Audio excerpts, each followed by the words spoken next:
Hello बच्चों, Navodaya Vidyalaya entrance exam 2019-20 में पूछा हुआ ये सब क्वेश्चन है। इसमें 15-16 क्वेश्चन है जिसमें आज सॉल्व करने जा रहा हूँ। देखिए, इसी तरह के क्वेश्चन पूछे जाते हैं। चूँकि पूछा हुआ क्वेश्चन है तो पैटर्न तो सेम रहेगा, जाहिर सी बात है पैटर्न सेम रहेगा। तो पैटर्न आपको ये बताने के लिए कि भाई इसी पैटर्न के क्वेश्चन पूछे जाते हैं, इसलिए मैं ज़्यादा से ज़्यादा पूछा हुआ क्वेश्चन भी आपको मैं सॉल्व करके देता हूँ। देखिए, ये 2019-20 में पूछा हुआ क्वेश्चन है। The number of numbers which are multiples both 3 and 5 in the first 100 natural number इस। देखिए, क्वेश्चन हमें अंग्रेजी में मिल गया, इसलिए मैंने अंग्रेजी में ही लिख दिया। कोई दिक्कत नहीं, मैं आपको हिंदी में आसानी से समझा रहा हूँ इसको। देखिए, the number of numbers which are multiples मतलब अपवर्तक, multiples both 3 and 5 in the first 100 natural numbers. देखिए, पहले 100 प्राकृतिक संख्या, प्रथम 100 प्राकृतिक संख्याओं में कितनी संख्याएं ऐसी हैं जो 3 और 5 का अपवर्तक है। क्लियर बात है, आप हिंदी में समझ गए। यानी 100 से नीचे कितनी ऐसी संख्या हैं जो 3 का भी अपवर्तक है, 5 का भी अपवर्तक है। सबसे पहले आप ये देखिए कि 3 और 5 का मल्टीपल या अपवर्तक कौन संख्या है, यानी कौन ऐसी संख्या है लोएस्ट मल्टीपल, यानी एलसीएम। 3 और 5 का सीधे आप एलसीएम निकाल लीजिए। 3 और 5 का लघुत्तम समावर्तक या एलसीएम हो जाएगा 3 5 15।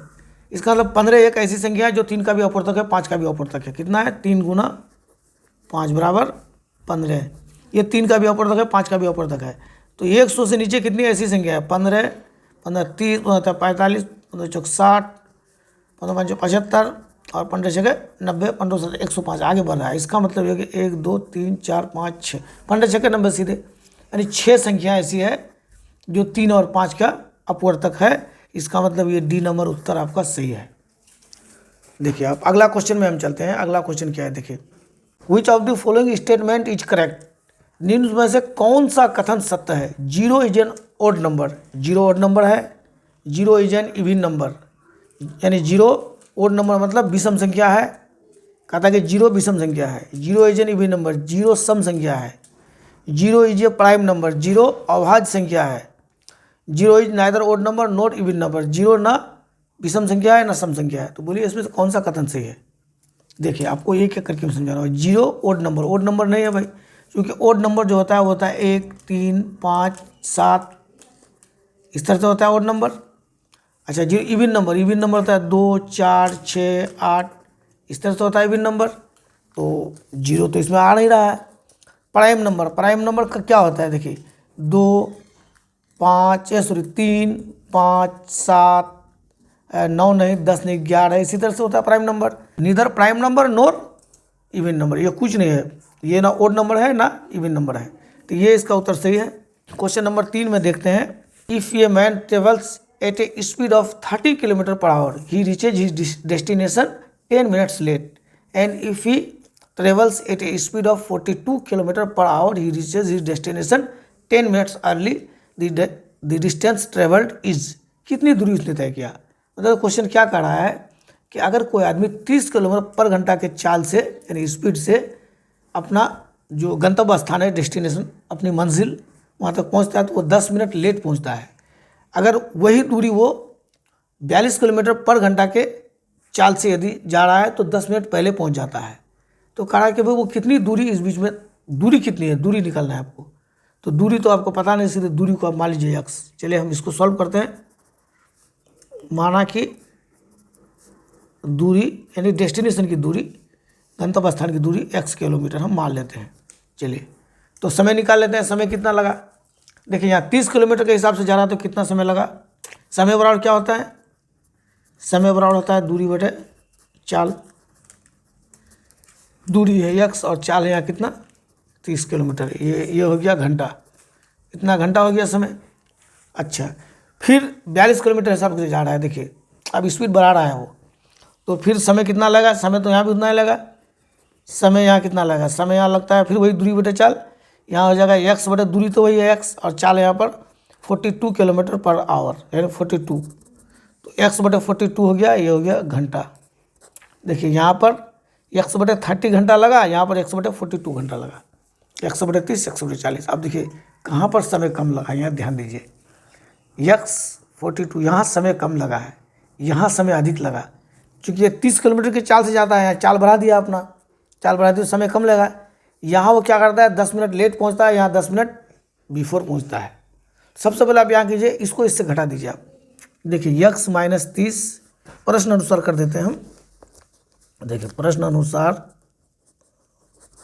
x माइनस 30, ये जो समय लगा इससे हम इसमें ज़्यादा समय लगा, x माइनस 42 को हम घटा देते हैं। अब कितना ज़्यादा समय लगा, एक जगह ये 10 मिनट पहले पहुंचता है, एक बार वो 10 मिनट बाद में पहुंचता है, यानी स्पीड बढ़ाता है तो 10 मिनट पहले और 10 मिनट बाद, 10 और 10 मिनट टोटल 20 मिनट अंतर हो जाएगा। यही आपको दिमाग में रखना है। यहाँ पर 20 मिनट का मतलब 20 बटे आप 60 कर दीजिएगा, क्योंकि घंटा बनाना है, इधर भी घंटा है तो इसको हम काट देते हैं 2 या 6। चलिए थोड़ा सा हल्का यहाँ पर काम कर दीजिए कैलकुलेशन। ये कर देते हैं हम कितना, इसका एलसीएम कर लेते हैं हम। 30 और 42 का एलसीएम कितना हो जाएगा, देखिए 6 पंचे 30 और 6 सत्ते 42, और तो नहीं होगा, 7 पंचे 35, 6 पंचे 30, 30 साते 7 आगे 210 एलसीएम हो जाएगा। 210, 3 साते 21, तो 30 से भाग देंगे तो 7 हो जाएगा, ये 7x, और 42 से इसको भाग देंगे तो सीधे ना 7 6 42, 5 हो जाएगा भागफल, 5x हो जाएगा, 7x ये बराबर हो जाएगा कितना, 1/3। चलिए हम बाकी भाग इस साइड में बना लेते हैं, वहाँ जगह कम बच रहा है। ये हो गया 7x से ये 5x चले जाएगा 2x बटे 210 बराबर, यहाँ तो काट दिए, यहाँ हो गया 1/3। अच्छा अब इसको हम गुना कर देते हैं क्रॉस, तो ये हो गया 2x बराबर 210 गुना 1, 210 गुना 1/3 है, तो चलिए 3 को भी हम यहीं रख देते हैं, और ये इसको काट देते हैं, 3 साते 21, ये हो गया 70, 2x, x बराबर हो गया 70/2 और x बराबर हो गया 35 किलोमीटर। 35 किलोमीटर ऑप्शन में होगा, देखिए यहाँ 35 किलोमीटर है।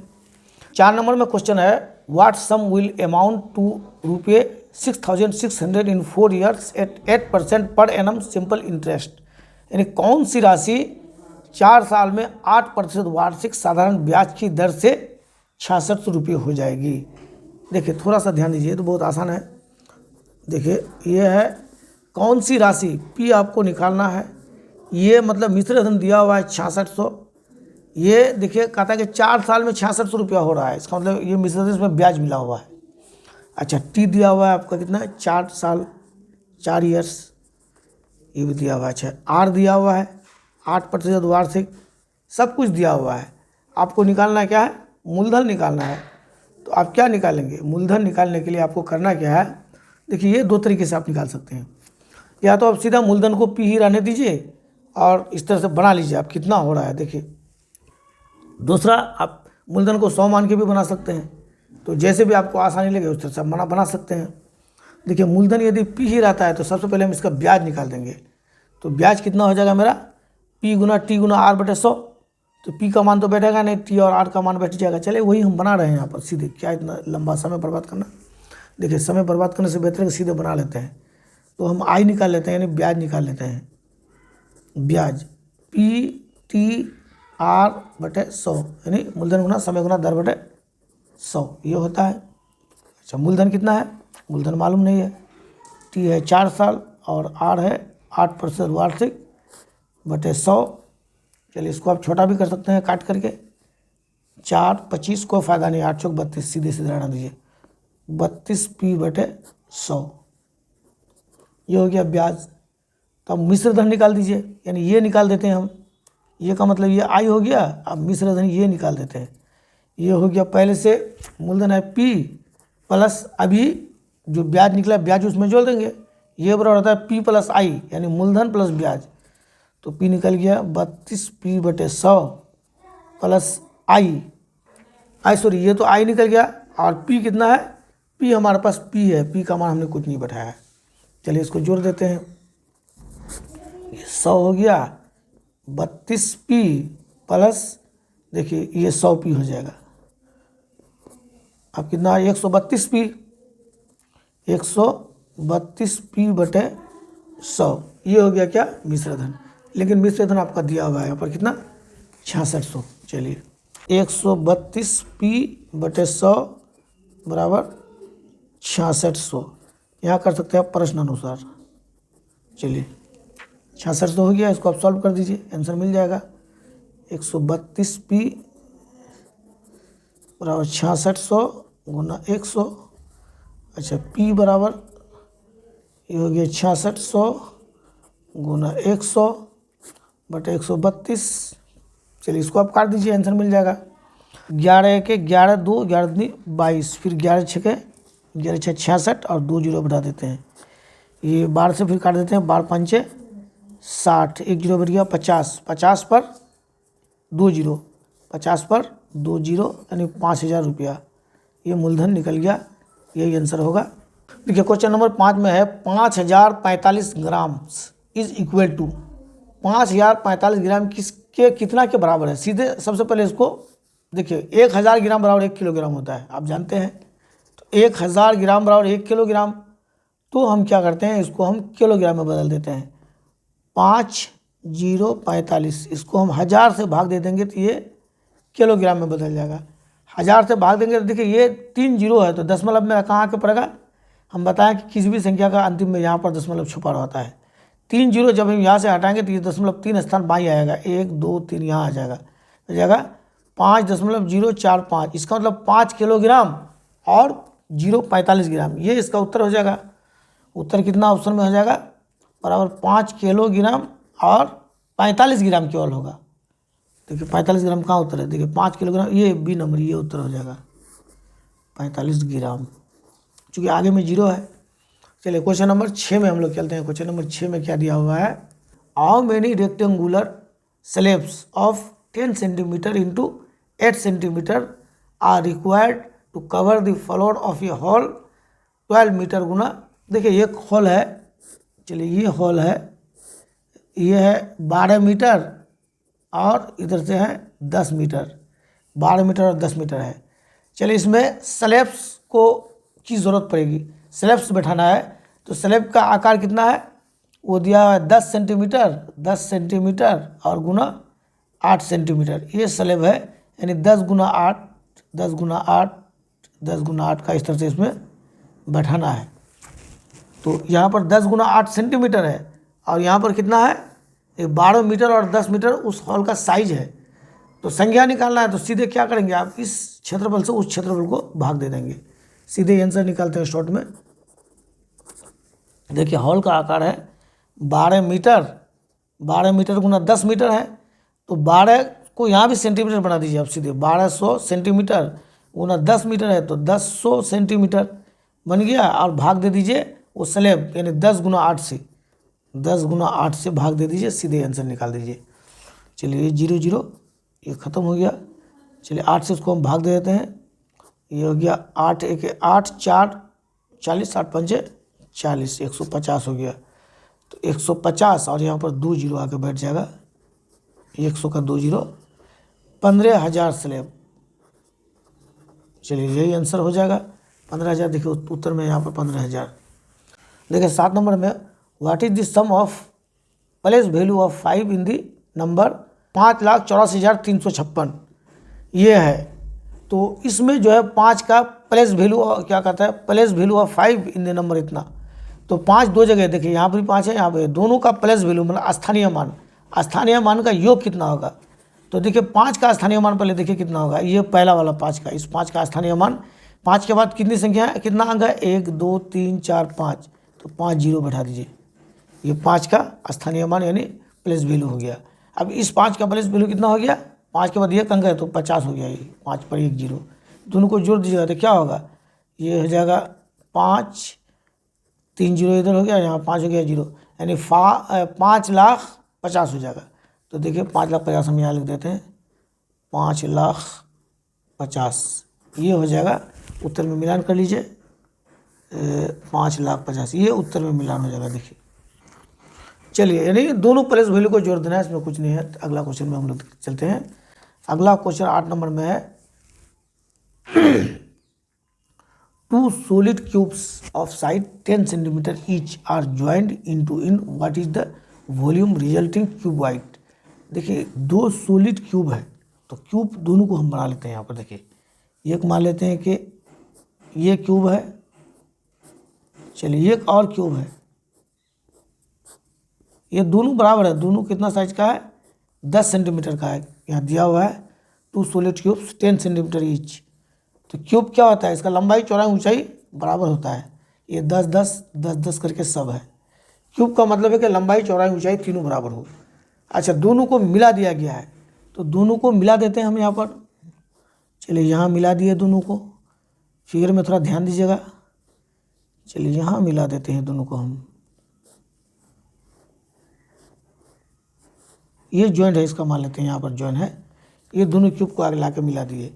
आप जो बना दोनों क्यूब मिलने के बाद ये जो आकृति बना, ये क्यूब नहीं, ये क्यूबॉइड है, मतलब ये घनाभ है। वो था घन क्यूब, और ये हो गया घनाभ, ये घनाभ हो गया। तो घनाभ का इसका आयतन क्या हो जाएगा, लंबाई गुना चौड़ाई गुना ऊंचाई। तो पहले से देखिए ये 10 था, ये भी 10 था, तो ये लंबाई इसका 20 हो जाएगा। बाकी सब जो है 10 10 ही रहेगा, तो एक तो यूनिट केवल इसका 20 बन जाएगा, बाकी 10 10 ही रहेगा। तो इसका आयतन निकालने के लिए कहता है, आयतन मतलब वॉल्यूम। तो वॉल्यूम का लंबाई गुना चौड़ाई गुना ऊंचाई, लंबाई को हम 10 की जगह 20 कर देंगे, बाकी चौड़ाई और ऊंचाई 10 गुना 10 ही रहने देंगे। तो कितना हो जाएगा, 2 पर 1 2 3 0 2000। देखिए 2000 यहाँ किसी पर उत्तर होगा 2000 सेंटीमीटर क्यूब। देखिए चूँकि 3 इकाइयों का गुणनफल है, 3 यूनिट्स का गुणनफल है, इसलिए सेंटीमीटर है, तो यहाँ पर सेंटीमीटर क्यूब आप जरूर कर देंगे, या क्यूबिक सेंटीमीटर या घन सेंटीमीटर लिखते हैं। देखिए क्वेश्चन नंबर 9 में है 150% इज इक्वल टू 150%। तो 150% किसके बराबर होगा, तो प्रतिशत के बदले हम लोग क्या लिखते हैं, 100 लिखते हैं। तो देखिए 150% है, उसको तो प्रतिशत हम 100 लिख देंगे। 100 लिख देंगे तो ये 100, 1 पर 2 जीरो है, तो दशमलव, इसको हटाएंगे तो दशमलव जाएगा, कहाँ जाएगा दशमलव, 1 2, दशमलव यहाँ छुपा रहता है, 2 अंक इधर आ जाएगा, इसको काटेंगे तो दशमलव यहाँ से उठ कर यहाँ आ जाएगा, यानी 1.50 1.50, या इसको हम 1.5 भी लिख सकते हैं, क्योंकि दशमलव के बाद अंतिम में जो जीरो रहता है उसका कोई वैल्यू होता नहीं है। तो 1.5 क्या, यही उत्तर है। 10 नंबर में क्या है, ये fruit seller buys lemons at 2 4 रुपये, यानी 1 रुपये में 2 खरीदता है। उसके बाद and sells them at 5 for 3 रुपये, और 3 रुपये में 5 बेच देता है। देखिए सेल्स देम एट 5 for 3 रुपये, 3 रुपये में 5 लेमू को बेचता है, और 1 रुपये में उसने 2 लेमू को खरीदा था। तो क्या कहता है, उसका प्रॉफिट परसेंट निकालना है। What is his profit percent, यानी लाभ प्रतिशत निकालना है। अब देखिए इसका क्रय मूल्य निकाल लीजिए, विक्रय मूल्य निकाल लीजिए, तो लाभ निकल जाएगा, लाभ निकल जाएगा तो लाभ प्रतिशत निकल जाएगा। तो सबसे पहले हम लोग CP यानी कॉस्ट प्राइस क्रय मूल्य देख रहे हैं। देखिए 2 लेमू 2 4 ये रुपये, 1 रुपये में कितना लेमू है, आता है 2 लेमू। देखिए चूँकि 2 लेमू 2 लेमन्स कितना में आता है, 1 रुपये में, 1 रुपये। तो 1 लेमन का आप निकाल लीजिए, 1 लेमन का कितना है, 1/2 रुपये। चलिए 1 लेमन का ये CP हो गया कितना, 1/2, 1 लेमन का। अब 1 लेमन को यहाँ हम बेच भी देंगे, सामान बराबर होगा तब ना आपका फायदा या नुकसान लगेगा। पता चला कि वहाँ आप 10 लेमू खरीदे, यहाँ 2 ही लेमू बेचे, तो आपको लॉस या प्रॉफिट का तो अंदाज़ा लगेगा नहीं। तो लॉस प्रॉफिट का अंदाज़ा लगाने के लिए आप वस्तु को बराबर कर दीजिए। देखिए यहाँ हमने क्या किया, केवल 1 लेमू को खरीद के दिखाया, क्योंकि 2 लेमू हमने कितना में खरीदा था, 1 रुपये में। तो अब 1 लेमू कितना में खरीदेंगे, 1/2 रुपये में। अच्छा 2 लेमू को आप बेच भी दीजिए। अब बिक्री का हिसाब देखिए क्या है, यहाँ कहता है कि 3 रुपये में हम कितना बेचते हैं, 5 लेमू को बेचते हैं।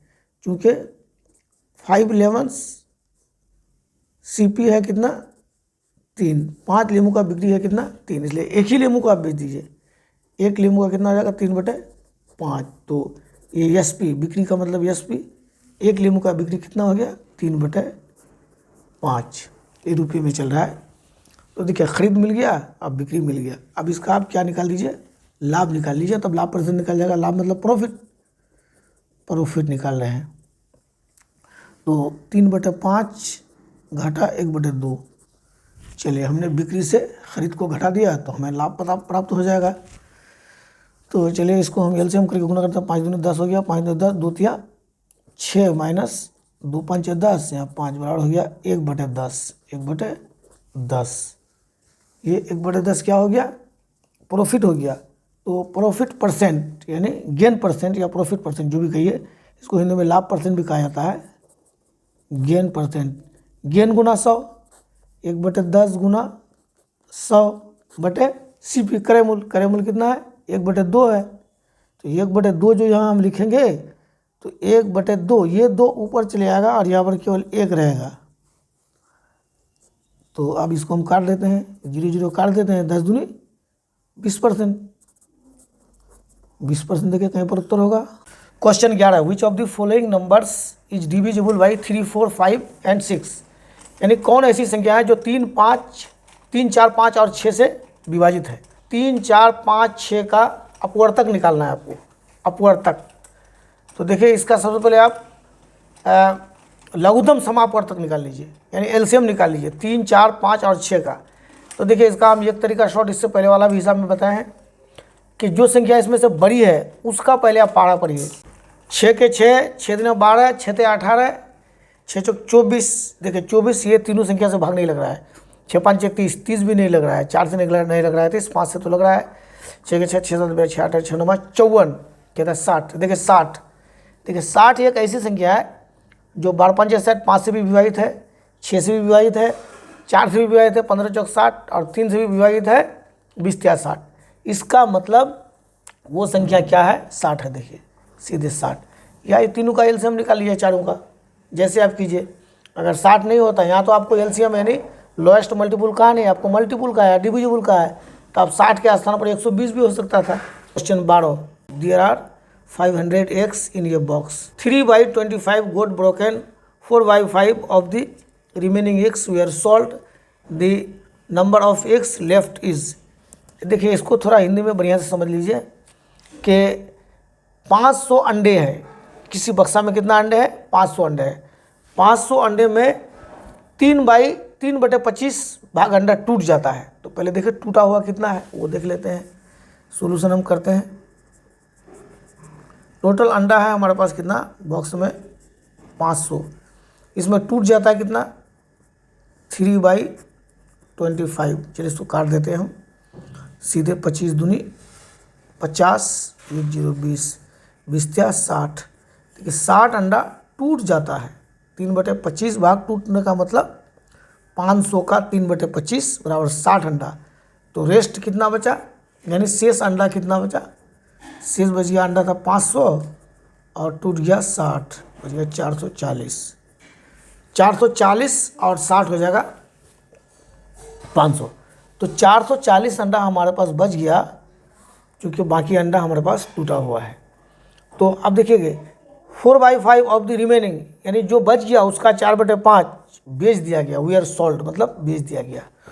तो इसमें से 4/5 बेच दिया गया, तो बेचा गया कौन, कितना बेचा गया, कितना बेचा गया, ये 440 का 4/5। चलिए इसको काट देते हैं हम। 5 8 है 40, 4 40 5 8 40, ये हो गया 88। 88 गुना 4, 4 8 32 का 2 हासिल 3 और 4 8 32 और 3 35।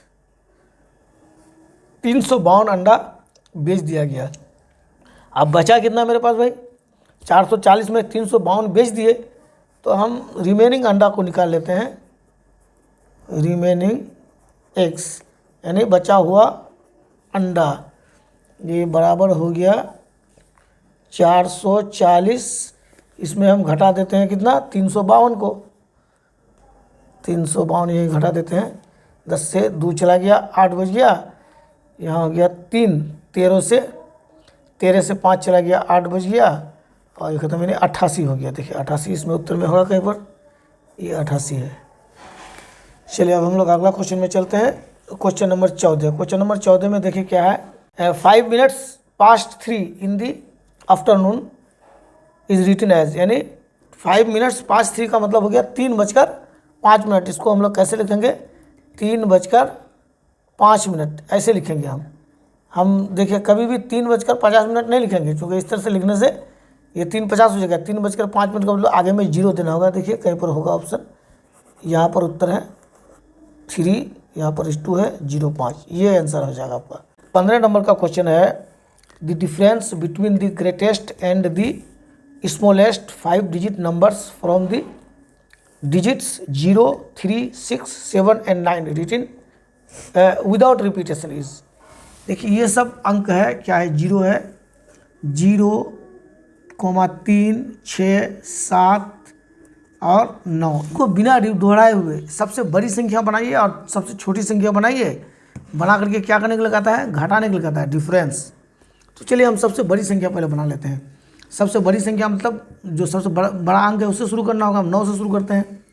बड़ी संख्या बना रही है, 9 हो गया। उसके बाद 9 से जस्ट छोटी 9, 7, 6, 3, 0, ये सबसे बड़ी संख्या हो गया 5 अंकों की। अब देखिए इसका छोटी संख्या बनाते हैं। छोटी संख्या में सबसे पहले जो सबसे छोटा अंक है वो लेना होगा। छोटा अंक इसमें 0 है, तो देखिए 0 को यदि हम आगे में दे देते हैं तो उस संख्या, उस 0 का कोई रोल नहीं होता है संख्या को बनाने में। तो हम 0 को नहीं दे करके 0 से जो ठीक बड़ी संख्या है 3 को देते हैं, बड़ा अंक 3। अब 0 को डाल देते हैं, 3, 0, उसके बाद 6, 7, 9। देखिए इधर बढ़ते गए हम। केवल 0 को नहीं दिया आगे, क्योंकि आगे 0 देने से संख्या बनाने में उसका कोई रोल ही नहीं होता। अब इसका क्या करने के लिए कहता है, अंतर करने के लिए कहता है, डिफरेंस, अंतर। तो घटा दीजिए इसको, 66,951, 66,951 ये उत्तर है। चलिए आखिरी लास्ट क्वेश्चन है, इसको बना लेते हैं हम। देखिए यहाँ पर आखिरी क्वेश्चन है, क्वेश्चन नंबर 16 में है, an article is sold for ₹500 and hence A loss is incurred. मतलब देखिए कोई वस्तु को हम 500 रुपये में बेचते हैं तो लॉस आ रहा है, हमें कितना लॉस आ रहा है वो नहीं बता रहा है। अच्छा, had the article been sold for ₹700, अगर उसी वस्तु को 500 की जगह पर हम 700 रुपये में बेचते तो shopkeeper would have gained 3 times the former loss. पहले जितना लॉस हुआ 500 में जो बेचा उसमें जितना लॉस हुआ, अब उसी वस्तु को यदि 700 में बेचता है तो उससे 3 गुना फ़ायदा होता है, उस लॉस से 3 गुना। तो वो लॉस 500 में बेचने पर जो लॉस हुआ था वो लॉस तो हमें पता है नहीं भाई, तो उस लॉस को हम यक्स मान लेते हैं। लेट द लॉस बराबर एक्स, किसमें, 500 में बेचने पर लॉस हुआ। अब वहाँ जो लॉस हुआ एक्स, अब 700 में बेचने से कहता है कि उसका 3 गुना फ़ायदा हो रहा है, इस लॉस का 3 गुना। अब गेन देखिए, गेन कितना हो गया, 3x, लेकिन बेचना पड़ेगा 700 में तभी 3x गेन होगा। अच्छा, the shopkeeper would have gain 3 times the former loss. What is the cost price. आप उसका क्रय मूल्य निकालना है। आप क्रय मूल्य कैसे निकालेंगे, अब दोनों जगह तो भाई बिक्री मूल्य दिया हुआ है, आपको क्रय मूल्य निकालना है। तो यहाँ देखिए, यहाँ लॉस है x, तो यहाँ पर कितना में बेचा है, 500 में। देखिए हम क्रय मूल्य निकाल रहे हैं, CP निकाल रहे हैं, दोनों का CP निकाल लेते हैं। यहाँ 500 में बेचा, यहाँ 500 में बेचा, इसमें लॉस हो गया उसका कितना, x, जो हमने मान लिया है। तो लॉस को जोड़ देते हैं, इसका मतलब इतना में उतना ख़रीदा था। अब देखिए, अब दूसरा CP1 इसको कर देते हैं हम, इसको CP2 कर देते हैं, CP2। ये दूसरी बार कितना में बेचा, 700 में बेचा वो। यहाँ पर इसको फ़ायदा हो रहा है, कितना फ़ायदा हो रहा है, 3x। तो लाभ को हम घटा देंगे, लाभ को घटा देंगे तो क्रय मूल्य मेरा बच जाएगा। ये भी क्रय मूल्य, ये भी क्रय मूल्य, दोनों को बराबर कर दीजिए, समीकरण बना दीजिए, x का मान निकल जाएगा, आंसर मिल जाएगा। चलिए ये थोड़ा यहाँ जगह नहीं है, यहाँ हम कर देते हैं। देखिए 500 प्लस x, 500 प्लस x बराबर 700 माइनस x, 700 माइनस 3x, यहाँ पर 3 छूट गया, ये 3x कर देंगे तो 3x इस पर आएगा, x और 3x हो गया यहाँ पर 4x, 4x बराबर 200 और x बराबर हो जाएगा यहाँ पर 50, x बराबर 50 हो गया, x बराबर 50, x बराबर जब 50 हो गया तो हमको निकालना है क्या, क्रय मूल्य निकालना है, यानी CP निकालना है। तो CP हम निकाल लेंगे, 500 प्लस x का मान 50 बराबर हो गया कितना, 550, 550 होगा, ऑप्शन में देख लीजिए, ये 550 यही उत्तर है।